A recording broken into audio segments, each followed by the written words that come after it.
नमस्कार, आपने निशा चौहान के साथ और आप देख रहे हैं क्राइम 24x7 न्यूज़। और हम आपको लेकर आए हैं पंजाबी कैंप किरण शर्मा जी के पास, जो बीजेपी की मोर्चा अध्यक्ष हैं। आइए बातचीत कराते हैं और मुलाकात कराते हैं। आइए मेरे साथ। स्वागत है मैम। नमस्कार। मैं सबको नमस्कार करना चाहूँगी। पहले तो जी आपके चैनल के माध्यम से मैं किरण शर्मा महिला मोर्चा अध्यक्ष वार्ड नंबर 54 बीजेपी से हूँ। जी और क्या सवाल आप पूछना चाह रहे हैं? मैम, जो अभी क्या बोलते हैं, आपको पता है चांदनी चौक में हनुमान जी का मंदिर तोड़ दिया गया है, तो इसमें आपकी क्या राय है? देखिए, चांदनी चौक जो है अपने नाम में ही एक बहुत सक्षम एरिया है और उनके नाम से ही पता चलता है। लेकिन जो हनुमान मंदिर तोड़ा गया है जी वो एक तरीके से उस चांदनी चौक के ऊपर एक काले टीके के समान है। जी ये हिंदुत्व के लिए बहुत ही शर्मनाक हादसा किया है जो केजरीवाल सरकार ने किया है कि कम से कम 65-70 साल पुराना मंदिर था, लोगों की आस्था थी।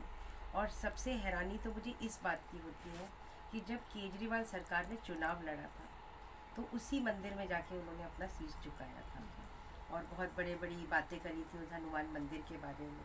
तो आज ऐसा क्या हुआ जो उस हनुमान मंदिर को रातों रात उन्होंने तोड़ दिया? ये हिंदू की आस्था पर उन्होंने बहुत बड़ा एक वार किया है जो इस तरह से नहीं होना चाहिए था। हर हिंदू इस वक्त अपने आपे में नहीं है, बहुत ही उसके अंदर भरपूर तरीके से बहुत गुस्सा भरा पड़ा है और सबकी यही मांग है, जहाँ हमारा मंदिर था, हमारी सबकी आस्था थी, हम चाहते हैं वही मंदिर दोबारा से वहाँ बनाया जाए। जी। तो मैम, ये तो रही हमारे मंदिर की बात, और अब आती है हमारी जनता।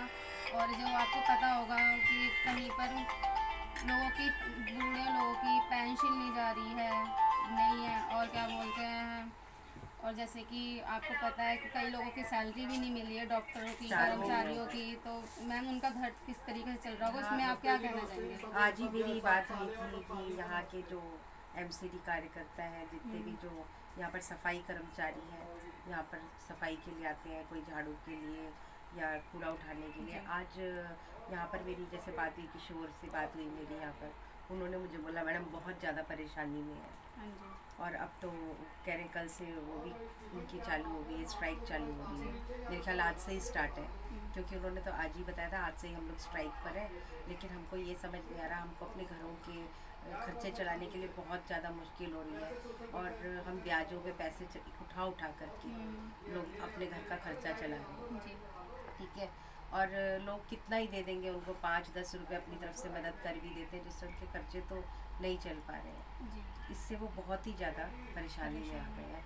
जिस तरह से वो बात कर रहा था, मुझको उसकी स्थिति देख कर के इस बात का आभास हो रहा था कि वाकई में वो बहुत ज़्यादा परेशानी में चल रहे हैं। जी मैम।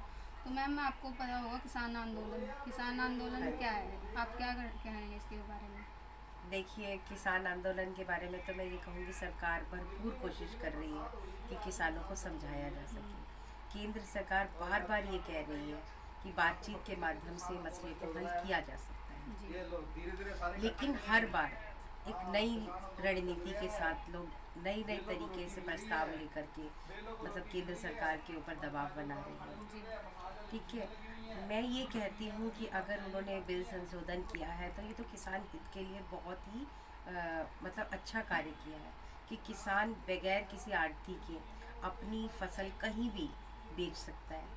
तो इसमें गलत क्या है? ये तो किसानों के लिए बहुत ही अच्छा फेवर है, बहुत अच्छी उन्होंने अपनी ओपिनियन दी है कि कभी भी बीच में किसी को आने की ज़रूरत नहीं। पहले दलालों के थ्रू हमारी पहले उनसे लेना पड़ता था, फिर जाकर के उनकी कितनी परसेंटेज कटा के उनके हाथ में कुछ भी नहीं पड़ता था, जो आज की डेट में उनको हर तरीके से मिल सकता है। जो मोदी जी हैं उन्होंने किसानों के हित में इतने काम किए हैं, जैसे प्रधानमंत्री फसल योजना है, प्रधानमंत्री कृषि योजना के तहत उनको 1.5 गुना दाम एमएसपी के द्वारा उनको दिया जाता है। ये तो हम सबसे किसी से भी छुपा नहीं हुआ है। ठीक है। अब ये भी तो एक नरेंद्र मोदी जी जो है उन्हीं की काम का नतीजा है, उन्हीं के द्वारा ही ये संभव हुआ है। और मैं जहाँ तक देख रही हूँ, ये एक मुझको ऐसा लगता है कि विपक्ष की जो पार्टियां हैं वो इस तरह का प्रहार कर रही हैं। आप जैसे देखते हो चुनावों के दौरान ये चीज़ें साफ तौर पे नज़र आती हैं कि एक गठबंधन बन जाता है, महागठबंधन बन जाता है और एक अकेले इंसान के खिलाफ खड़ा हो जाता है। आप इस बात में भी कोई दो राहें नहीं है, अगर आप गांधी परिवार की तरफ जाते हैं, कांग्रेस की तरफ, तो आप वाड्रा को देख सकते हैं। वाड्रा जी जो है, आप उनको देखिए, शादी के बाद आप उनको देखिए कि ऐसा क्या हुआ जो पैसों की बरसात हो गई उनके पास, आज करोड़ों के मालिक हैं। इस बात से लोगों को बहुत बेहतरीन तरीके से समझना चाहिए कि ये विपक्ष की पार्टियां इस तरह से प्रहार कर रही हैं। जो लोग इस वक्त रोडों पे बैठे हैं वो लोग मोस्टली मतलब इनमें से नहीं है, किसान बहुत कम मात्रा में है। सिर्फ जहाँ तक देखा जाए पंजाब साइड के ही लोग हैं, पूरी मतलब आप अच्छे से छानबीन करके भी आप इस चीज़ को देख सकते हैं। पंजाब साइड के लोग ज़्यादा हैं। अगर ये वाकई में किसान आंदोलन है तो हम सोशल मीडिया पे बहुत देखते हैं, हम टीवी टेलीकास्ट के दौरान जब न्यूज़ फ्लैश होती है तब भी देखते हैं। जैसे अभी एक लेडीज़ कितना चिल्ला रही थी, हाय हाय मोदी मर जाती है, ये मतलब बहुत ज़्यादा वीडियो वायरल हुई थी। ऐसे कई वीडियोज़ हैं, कई लड़के थे, उन 3-4 लड़कों की वीडियो बहुत वायरल हुई। अगर किसान आंदोलन है तो इसमें मोदी जी को टारगेट क्यों बनाया जा रहा है?